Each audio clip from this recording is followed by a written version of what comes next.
Bonjour, je vais corriger les exercices sur les rayonnements et donc le premier exercice que je vais corriger, c'est un exercice d'application du cours.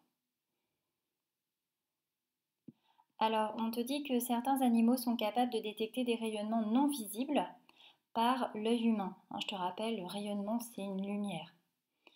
Mais que l'être humain ne peut pas voir toutes les lumières. L'être humain voit seulement la lumière visible.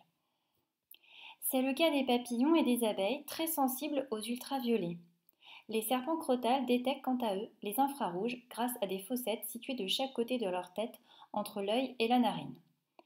Première question, on te demande quels sont les rayonnements non perceptibles par les humains et perceptibles par certains animaux.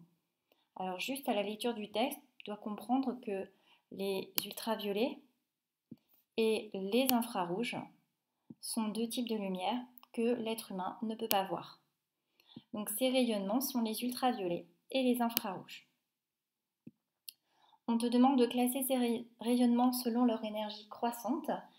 Alors on a vu la dernière fois que les ultraviolets avaient plus d'énergie que la lumière visible et plus d'énergie que les infrarouges. Donc les ultraviolets ont plus d'énergie que les infrarouges, ce que j'ai représenté sur un schéma avec une flèche. Et donc plus on va à droite, plus l'énergie est importante. Donc j'ai placé les ultraviolets ici et avec une énergie moindre, les infrarouges. Donc je te rappelle qu'entre les deux, il y a la lumière visible, lumière que les êtres humains peuvent voir.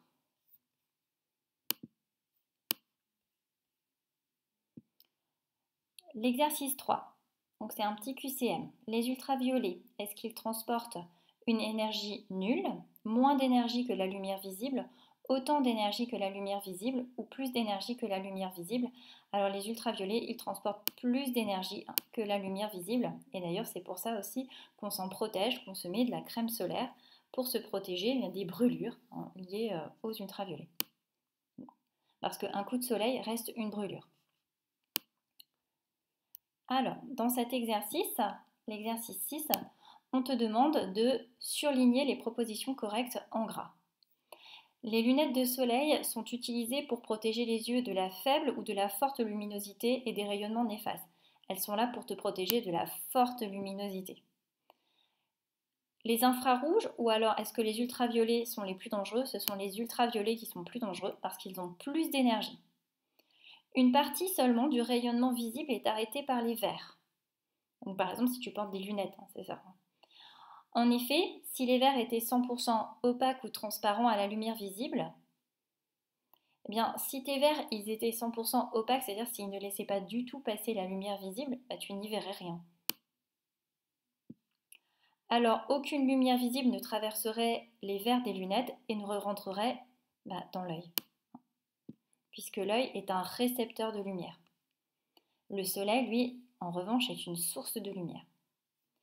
Les verres des lunettes sont totalement opaques, transparents au rayonnement ultraviolet, donc ils sont totalement opaques.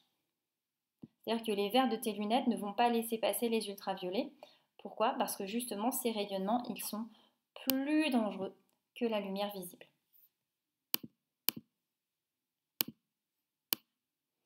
Alors, on va passer à l'exercice 13, qui est un exercice un petit peu plus compliqué, mais qui, je trouve, est intéressant. Donc l'exercice 13, il s'intitule la géolocalisation.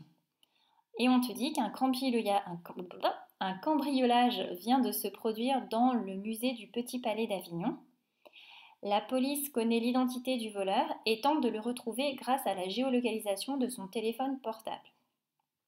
Donc on essaye de retrouver un voleur uniquement en repérant son téléphone portable.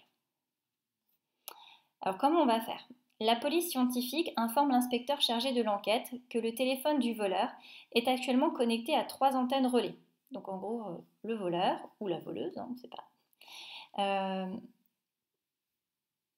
il est connecté à 1, 2, 3 antennes relais.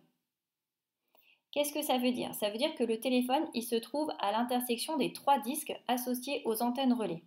Chacun de ces disques ayant pour rayon la portée maximale de l'antenne relais et pour centre l'antenne relais.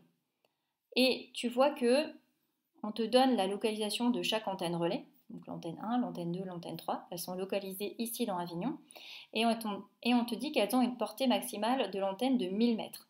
Qu'est-ce que ça veut dire?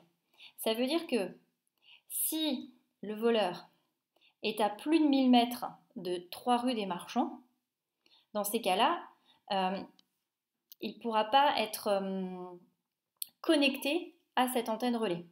En revanche, s'il est à moins de 1000 mètres, il est connecté à cette antenne relais. Et toi, on te dit qu'il est connecté à ces 3 antennes relais. Donc, il est à moins de 1000 mètres de 3 rues des Marchands, moins de 1000 mètres du 29 avenue de la Triade et à moins de 1000 mètres de 5 route de Lyon. Alors, donc pour trouver le coupable, on t'a fourni un plan d'Avignon. Les 3 antennes relais sont repérées sur le plan. Donc la première, 5 route de Lyon. La deuxième, 3 rue des Marchands. Et la troisième, 29 avenue de la Triade. Et pour trouver le coupable, on te dit trace des cercles sur le plan du document 2 afin de déterminer la plus petite zone possible où se trouve le cambrioleur. Donc pour ça, je vais utiliser un compas. Et ce que je sais que le voleur, il est à moins de 1 km de chaque antenne. Donc on t'a donné une échelle, ça fait 500 mètres, donc il va falloir un petit peu il va falloir doubler cette échelle. Donc je vais doubler l'écartement du compas.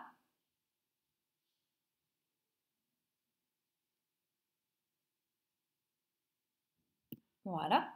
Et comme je sais que mon voleur, il est à moins de 1 km de cette antenne relais, eh bien, je vais donc tracer un cercle. Donc voilà, il est certainement à l'intérieur de ce disque, mais il est aussi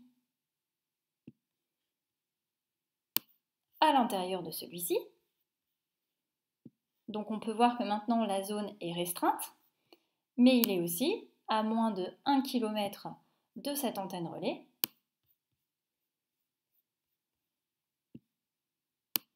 Donc ce qui signifie que notre voleur, il est,